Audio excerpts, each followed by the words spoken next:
Rare earth elements are a group of 17 metals that have unique properties and are essential for many modern technologies. They are used in magnets, motors, batteries, electronics, lasers, and medical devices such as MRI scanners and cancer treatments. They are also used in some high-tech applications such as smartphones, electric vehicles, wind turbines, and military equipment. Rare earths are not actually rare, but they are difficult to extract and process because they are often mixed with other minerals and radioactive elements. China dominates the global supply chain of rare earths, accounting for about 87% of the world's production and processing. This gives China a significant geopolitical leverage, as it can restrict or manipulate the export of these critical materials to other countries. China also holds the largest reserves of rare earths, estimated at 44 million tons, or 36% of the global total. China's strength in rare earth refining is largely due to the result of decades of strategic planning, investment, research, and development in the industry, as well as low-cost labor and lax environmental regulations. China has also been able to secure access to rare earth deposits in other countries, such as Myanmar, Brazil, and Australia. China has spent the past 30 years perfecting the solvent extraction process that is currently used for refining these strategic minerals. Its deployment has been slowed by technical complications and pollution concerns at times by MP Materials, Lynas Rare Earths, and other Western rare earth companies. However, China's dominance also comes with some drawbacks.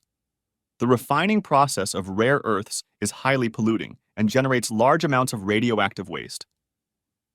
China has faced international criticism and pressure for its environmental and human rights violations related to rare earth mining and processing. Moreover, China's monopoly on rare earths poses a risk to the global innovation and security, as it can disrupt the supply chain or raise the prices of these vital materials. China has used its rare earth leverage as a geopolitical tool in the past, such as in 2010 when it cut off exports to Japan amid a territorial dispute over the Senkaku, Diaoyu Islands. More recently, China imposed export controls on two strategic metals, gallium and germanium, raising fears that it could do the same with rare earths or processing technology in the future. This has prompted many Western countries to seek ways to reduce their dependence on China for rare earths and to diversify their sources of supply. One of the main challenges is to develop more efficient and environmentally friendly methods of refining rare earths, which is currently a costly and polluting process that involves multiple stages of solvent extraction. Western countries have engaged in bilateral or multilateral dialogues and agreements with other countries to secure access to rare earths, such as the US-Japan-Australia Trilateral Partnership and the EU-Japan Joint Project on Recycling. They have also supported international efforts to improve the governance and sustainability of the rare earths industry, such as the OECD's Due Diligence Guidance for Responsible Mineral Supply Chains and the Global Rare Earth Industry Association. These countries are now investing in research and development to find alternative materials or technologies that can reduce or replace the use of rare earths in certain applications, such as nanomaterials, superconductors, and magnets. This is where startup tech firms come in with names such as USA, Rare Earth, Vital Metals, Innovation Metals Corp., and others.